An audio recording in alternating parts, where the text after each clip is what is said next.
आपकी बात को ही आगे बढ़ाते हैं। आपने कहा कि वही रोल, वही ड्रामे और वही घिसे पिटे डायलॉग, लेकिन आप वही काम करती हैं, अब आप उसके खिलाफ हैं। ये क्या ट्विस्ट है? देखो, अब मेरी जो एज हो गई उसमें वैसे ही रोल्स इस एज के लिए कम लिखे जाते हैं। 26 आगे नहीं, आई एम 50।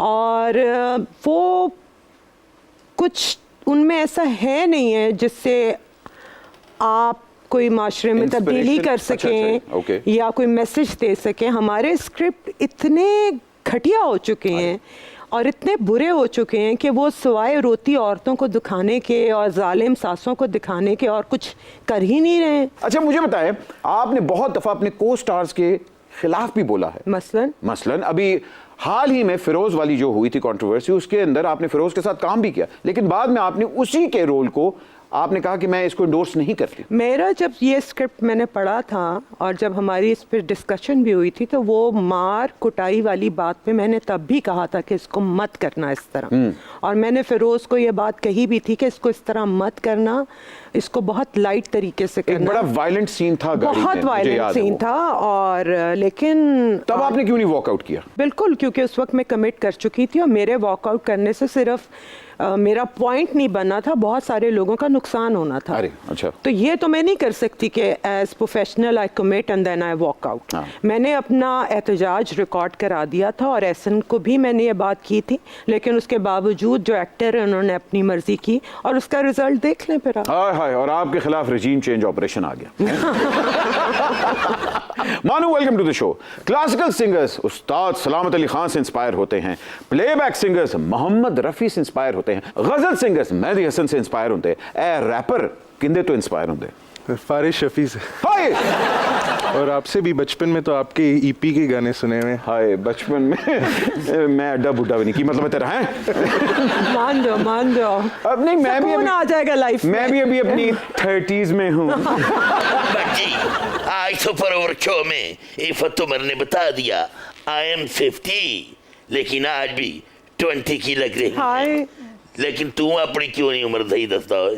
तू बचपन से नहीं बेटे 55 हो गए। जी, आज हम भरे दरबार में अपना डार्क सीक्रेट बताएंगे। बाखुदा हम बहुत अच्छे रैपर हैं। जब हम ख़याम की रुबाइयों के रैप बनाकर एक ही सांस में चले जाते हैं तो बाखुदा जोधा भाई हमें खुश होकर यो यो अकबर सिंह कहती है। एक सुपर मॉडल और एक कामयाब एक्ट्रेस के लिए माँ का रोल करना बहुत मुश्किल फैसला होता है। तो आपने क्या ये अचानक फैसला किया था या आपने पहले महफूज किया था? नहीं, मैं हकीकत पसंद औरत हूँ और आई अंडरस्टैंड कि विद एज यू एज और उसके अपने लिमिटेशंस होते हैं। और ऑब्वियसली मेरी अपनी 22 साल की बेटी है, तो मैं इन बच्चों की माँ ही बनूंगी। अब उनकी हीरोइन बनने से तो रही। क्या बात कही आपने। और तो मैं ऐसा हौसला बहुत कम देखा जाता है, हालांकि हमारे तो हीरो यहाँ डेंटिंग पेंट करा के अगले 10-15 साल आराम से निकाल लेंगे। Good for them, good for them.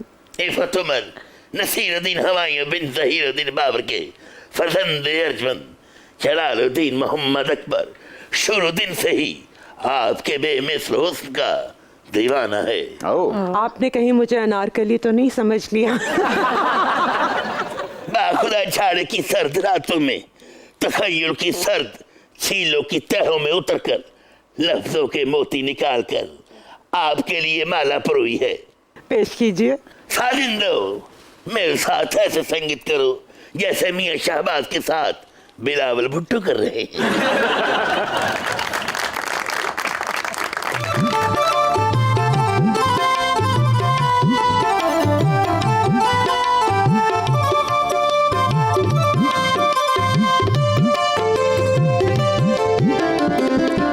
Iffat तुम मिल जाओ ज़माना छोड़ देंगे हम।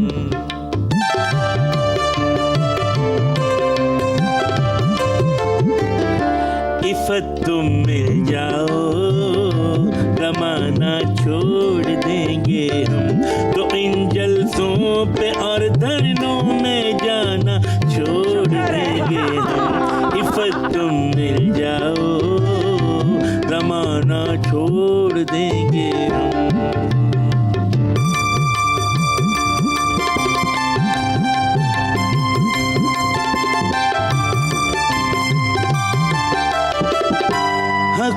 हुकूमत हाय,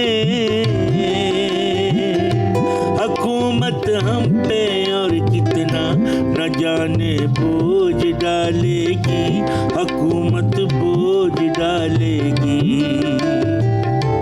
ये महंगाई यूं ही बढ़ती रही तो एक दिन मार डालेगी। बचत के नाम पे खाना पीना छोड़ देंगे हम, इफ़्फ़त तुम मिल जाओ, कमाना छोड़ देंगे हम, इफ़्फ़त तुम मिल जाओ।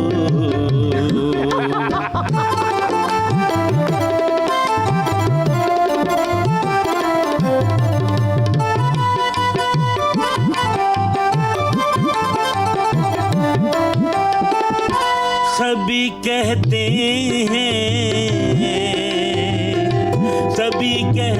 हैं कर्जों के सहारे हम नहीं लेंगे, वो सहारे हम नहीं लेंगे। हुकूमत मिलते ही सब कर्ज क्या इमदाद भी लेंगे। हकायक कौम को अपनी बताना छोड़ देंगे हम, इफ़्फ़त तुम मिल जाओ, ज़माना छोड़ देंगे हम, इफ़्फ़त तुम मिल जाओ, ज़माना छोड़ देंगे हम। तो इन जलसों पे और धरनों में जाना छोड़ देंगे हम, इफ़्फ़त तुम मिल जाओ, ज़माना छोड़ देंगे हम, इफ़्फ़त तुम मिल जाओ, ज़माना छोड़ देंगे हम। वाह जी वाह। ए ਤੁਹਾਡੇ ਕੋਲ ਟੁੱਟੇ ਪੈਸੇ हैं ਤੇ ਜ਼ਰਾ ਇਹਨਾਂ ਨੂੰ ਦੇ ਦਿਓ। आहो बाटली में खांसी की दवाई ले आनी है। इफ़त जी, आपके लिए इन्होंने ये खराज तहसीन पेश किया, क्या कहेंगे? मैं बस यही कहूंगी कि सारा मसला लगता है इफ़्फ़त दे नाम मिलन वास्ते ही होया। मैं मिल जाऊंगी तो मुल्क ठीक हो जाएगा। इफ़त जी, एक आपका बड़ा मशहूर इंटरव्यू था नुमान एजाज साहब के साथ, जहां उन्होंने अपनी रोमांटिक नेचर के अंदर कहा था, यार मैं तो बड़ा शाते ना, मैंने मेरी बीवी को तो पता ही नहीं लगता। तो ऐसे मर्दों के बारे में आपकी पर्सनल ओपिनियन क्या है?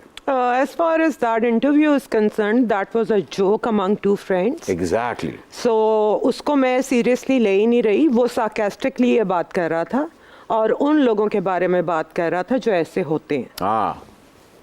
So वो इंटरव्यू आप लोगों ने गौर से अगर नहीं देखा तो वो बिल्कुल मजाक वो आउट कर ऑफ रहा था। कॉन्टेक्स्ट क्लिप को लिया गया था। है और उस जमाने में वैसे ही मेरे बारे में बहुत कैंपेनिंग हो रही थी, तो उसको भी उठा के लोगों ने बहुत तशहीर उसकी कर दी। So I don't take it seriously और ना मैं उसके बारे में बात करना चाहती हूँ। अच्छी बात है, आपने क्लेरिफाई कर दिया और हमने मान भी लिया।